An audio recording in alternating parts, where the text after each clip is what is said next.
कृपया पार्ट 2 की कथा सुनने से पहले पार्ट 1 की कथा अवश्य सुनें, तभी आपको पूरी कथा ठीक ढंग से समझ में आएगी और आपको आनंद भी आएगा। अब हम पार्ट 2 की कथा प्रारंभ करते हैं। उर्वशी ने वरुण देव के साथ समागम करने से मना कर दिया, लेकिन वरुण देव काम के बाणों से पूरी तरह आहत हो चुके थे।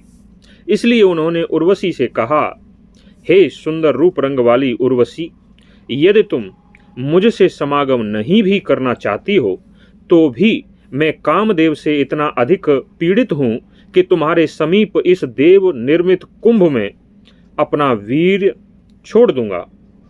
तभी मुझे शांति प्राप्त होगी और इस प्रकार अपने वीर को छोड़कर ही मैं सफल मनोरथ हो जाऊंगा। वरुण देव का यह वचन सुनकर उर्वशी ने कहा, हे प्रभु, आप ऐसा ही करें, क्योंकि अभी आपके साथ समागम न करने की मेरी व्यवस्था है। इसलिए मेरी परिकल्पना करते हुए उस कुंभ में अपना वीर्याधान कर दीजिए, क्योंकि इस समय मेरे शरीर पर मित्र देवता का अधिकार हो चुका है। उर्वशी के ऐसा कहने पर वरुण देव ने प्रज्वलित अग्नि के समान प्रकाशमान अपने अत्यंत अद्भुत तेज अर्थात वीर को उस कुंभ में डाल दिया। उसके बाद उर्वशी उस स्थान पर पहुंची जहां मित्र देवता विराजमान थे और उर्वशी की प्रतीक्षा कर रहे थे। मित्र देवता को उर्वशी के आने से पहले ही सारी जानकारी प्राप्त हो गई।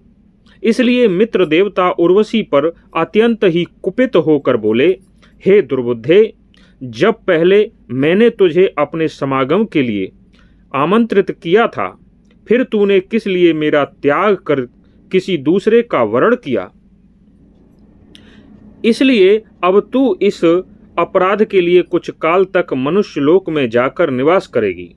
ऐसा कहकर मित्र देवता ने भी अपने तेज अर्थात वीर को उसी कुंभ में छोड़ दिया, जिसमें पहले से ही वरुण देव ने अपना तेज छोड़ा हुआ था।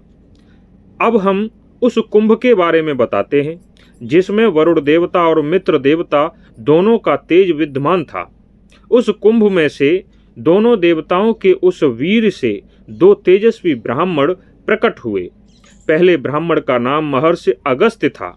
महर्षि अगस्त्य उस गड्ढे से प्रकट होकर मित्र देवता से यह कहकर कि मैं आपका पुत्र नहीं हूँ, वहां से कहीं दूसरे स्थान पर चले गए। तत्पश्चात कुछ समय के बाद उस कुंभ के मित्र और वरुण देवता के वीर से वशिष्ठ मुनि का फिर से प्रादुर्भाव हुआ, जो आगे चलकर इक्ष्वाकु कुल के ही पुरोहित हुए। इस बार जैसे ही वशिष्ठ जी उस कुंभ से उत्पन्न हुए, वैसे ही राजा इक्ष्वाकु ने वशिष्ठ जी को अपने कुल का पुरोहित पद पर वरण कर लिया। इस प्रकार हमने पुनः महर्षि वशिष्ठ द्वारा नूतन शरीर प्राप्त करने की कथा बताई है। अब हम राजा निम की आगे की कथा बताते हैं। वशिष्ठ जी को तो नूतन शरीर प्राप्त हो गया, लेकिन वशिष्ठ जी के शाप से राजा निम ने भी शरीर का त्याग कर दिया था, लेकिन राजा का यज्ञ अभी भी चल रहा था। राजा निम को अपने शरीर से पृथक हुआ देख उन सभी ऋषियों ने स्वयं ही यज्ञ की दीक्षा ग्रहण करके उस यज्ञ को पूरा किया। तब तक के लिए राजा निम के शरीर पर अनेक द्रव्यों को लगाकर तेल के कढ़ाई में सुरक्षित रख दिया था।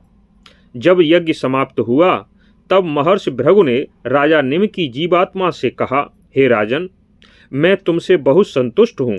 यदि तुम चाहो तो मैं आपके इस जीव चैतन्य को पुनः आपके शरीर में ला दूंगा और तुम फिर से जीवित हो जाओगे। राजा निम की यज्ञ से संतुष्ट होकर देवताओं ने भी प्रसन्न होकर उसकी जीवात्मा से कहा, हे राजन, तुम्हारे यज्ञ से हम संतुष्ट हैं, कोई वर मांगो या हमें बताओ कि तुम्हारे इस जीव आत्मा को कहाँ स्थापित किया जाए। समस्त देवताओं के ऐसा कहने पर राजा निम के जीवात्मा ने कहा, हे सभी देवताओं और पूज्य ऋषियों, मैं अब वापस अपने शरीर में नहीं जाना चाहता, बल्कि उसके स्थान पर मैं समस्त प्राणियों के नेत्रों में निवास करना चाहता हूँ। तब सभी देवताओं ने राजा निम के जीवात्मा से कहा, बहुत अच्छा, ऐसा ही होगा। तुम समस्त प्राणियों के नेत्रों में वायु रूप में विचरते रहोगे। हे राजन, वायु के विचरण करते हुए आपके संबंध से जो नेत्रों में थकावट होगी उसका निवारण करके विश्राम पाने के लिए प्राणियों के नेत्र बारंबार बंद हो जाया करेंगे। ऐसा कहकर सभी देवता चले गए। उसके बाद सभी ऋषियों ने राजा निम के शरीर को उस कढ़ाई से बाहर निकाल लिया और राजा के उस शरीर के ऊपर अरड़ अर्थात एक लकड़ी के खंभे को रखकर पूरे मंत्रोच्चार से बलपूर्वक मथना आरंभ कर दिया। कुछ समय बाद राजा निमि के शरीर से ही एक महातेजस्वी पुत्र उत्पन्न हुआ जिसका नाम मिथ पड़ा।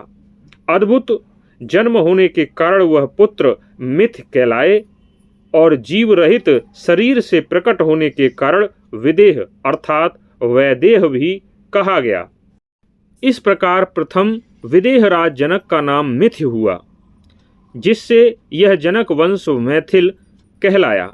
आगे चलकर राजा मिथ ने एक नगर बसाया था, उस नगरी का नाम मिथिला पड़ा।